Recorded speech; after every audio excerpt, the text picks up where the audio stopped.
E Satã, Lúcifer ou anjo caído, existe no yoga algo que explique o anjo caído? É real essa história de anjo caído? O que os mestres do yoga falam sobre isto? Para compreendermos isso, precisamos primeiro mergulhar um pouquinho no Sankhya, que é uma das escolas do yoga, né, do Sanatana Dharma. O Sankhya é uma escola dualista que fala a respeito de Purusha e Prakriti. Prakriti é a natureza, é a mãe natureza, a mãe cósmica. Existe uma canção que diz mais ou menos assim, um canto cósmico de Paramahansa Yogananda: quem diz que és escura, ó Mãe Divina, muitos sóis, muitas luas em ti estão a brilhar. Ou seja, o cosmos inteiro, com seus incontáveis universos, é Prakriti, é a mãe cósmica.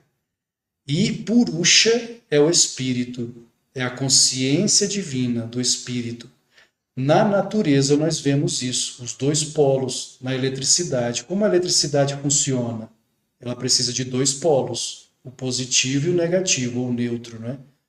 Dois polos para que a luz possa existir.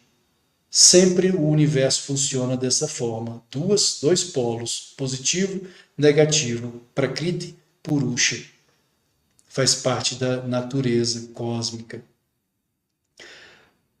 Prakriti é a natureza cósmica, o poder vibratório, inteligente e criativo projetado pelo espírito que objetifica.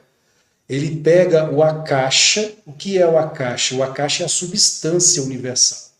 É como a massinha de modelar, né? A criança, ela pega a massinha de modelar, ou mesmo ali na praia, quando vai construir os seus castelos de areia. Então, imagine que a areia que ela está usando para construir o castelo é a caixa, é a substância.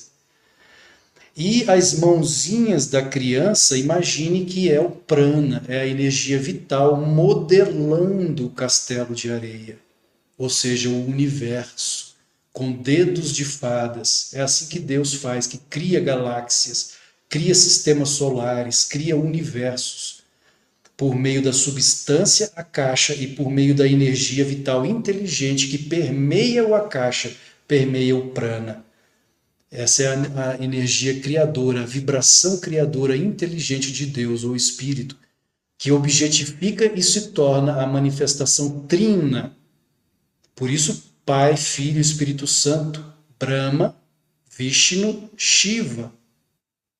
Ou seja, mundo causal, que Platão chamou de um mundo das ideias, e Yogananda chama de um mundo ideatrônico. Os seres que vivem no mundo causal são muito poderosos, porque eles plasmam universos pelo poder do pensamento. O mundo astral e o mundo físico, do universo e do microcosmos do homem. Aqui nós temos essa imagem, é a Prakriti, é a mãe divina, e ali no coração dela as três formas divinas do Pai, do Filho e do Espírito Santo, Brahma, Vishnu e Shiva. Mahaprakriti. Mahaprakriti é a inteligência criativa, indiferenciada, primordial de Deus, a mãe natureza criativa ou o Espírito Santo, se fizermos a analogia com o cristianismo, que através da vibração cósmica de seu próprio ser traz à manifestação toda a criação, como já foi explicado. Mahaprakriti. Maha quer dizer grande, a grande mãe, a grande deusa, que também pode ser, de certa forma, compreendido, unida a Purusha, que é o Pai, a consciência do Pai. Jesus se referia muito, na visão ortodoxa da cristandade, a Deus como Pai, Pai celestial. Mas na visão gnóstica, ele falava a respeito da Mãe Divina. Jesus, em certos textos apócrifos gnósticos, ele fala Deus Pai e Mãe, ou Mãe e Pai, Mãe e Pai. E não só pai ou não só mãe, mas mãe e pai. Para e apara prakriti. Para prakriti é a natureza pura do cosmos, a pureza. E a para prakriti é a natureza impura. se correlacionam com as terminologias cristãs do Espírito Santo. Então, Paraprakriti é a pureza, é o Espírito Santo, e a Paraprakriti é o que? Satã. Satã? Como assim? Então quer dizer que Satã existe na ótica do yoga? Existe. É uma força. É uma força criada por Deus, faz parte da natureza de Deus. Inclusive, os primeiros cristãos diziam que Satã não é simplesmente o adversário de Deus. Satã é o obstáculo. É aquele que tem a função de nos fortalecer para o bem. Como assim? À medida que ele exerce resistência contra nós, nós nos fortalecemos espiritualmente. As tentações de Satã, na verdade, devem fortalecer o ser humano para que ele desenvolva os poderes latentes das virtudes sagradas, virtudes divinas. Sem essa resistência, nós não evoluiríamos, nós não despertaríamos. É como o halterofilista, ele precisa do halter para ocorrer a hipertrofia muscular. Sem os halteres, ele não se torna forte, ele precisa, o halterofilista precisa da resistência para os seus músculos. Então, Satã não é simplesmente uma força maligna, ele é uma força criada por Deus, como a Paraprakriti, e que é fundamental na natureza cósmica, para o nosso fortalecimento. Então, continuando aqui o texto, respectivamente, o poder criativo que expressa a imanência da presença vibratória de Deus na criação e o poder sombrio, né? Nós vivemos num reino de dualidade. Agora eu estou falando com vocês porque a luz elétrica está acesa, mas se eu me levantar e for ali no interruptor e apagar a luz, vocês não me verão mais. Então, luz e trevas estão juntas de certa forma. Só que nós precisamos da luz para quê? Para estarmos no bem, porque na escuridão nós estamos em maus lençóis, nós estamos no escuro, tateando, não enxergamos, podemos tropeçar, cair, podemos nos machucar na escuridão. Mas a escuridão faz parte, ela faz parte do reino criado por Deus.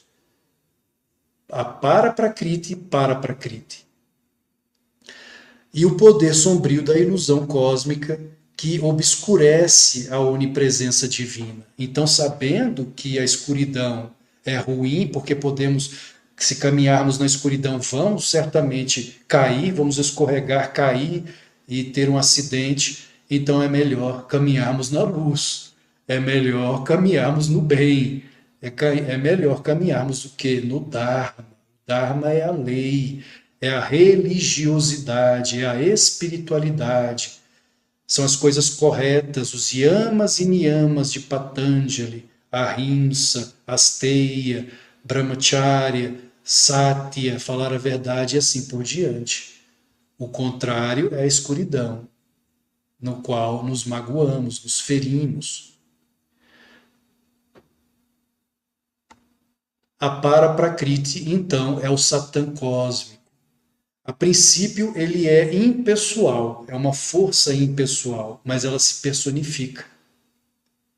Ela se personificou para Jesus no deserto, tentando Jesus 3 vezes no deserto. Era a Paraprakriti, que também pode ser compreendido como Maya, a ilusão cósmica. Se personificou para Jesus. Se personificou também para Buda, o Senhor Buda, como Mara, o tentador. Quem conhece a história de Buda, ele foi tentado por Mara. Quem é Mara? A Paraprakriti. Essa força aparentemente impessoal que se personifica para os santos, se personifica para os avatares, se personificou também para Krishna, como Kaliya, a serpente de várias cabeças, se personificava para o Padre Pio de Pietreutina. Quem conhece a história do Padre Pio? O grande Padre Pio se personificava na forma de um cachorro, de um cão, que atacava Pio desde pequenino, desde criança. Ele via, quando ele era criança, ele tinha visões de Jesus, de Maria, de Nossa Senhora e de Satã também, que o atacava desde pequenino, Padre Pio. Se personificou para Yogananda. Yogananda lutou também contra Satã e se personifica para todos os santos e avatares e seres divinos. É a força cósmica da ilusão.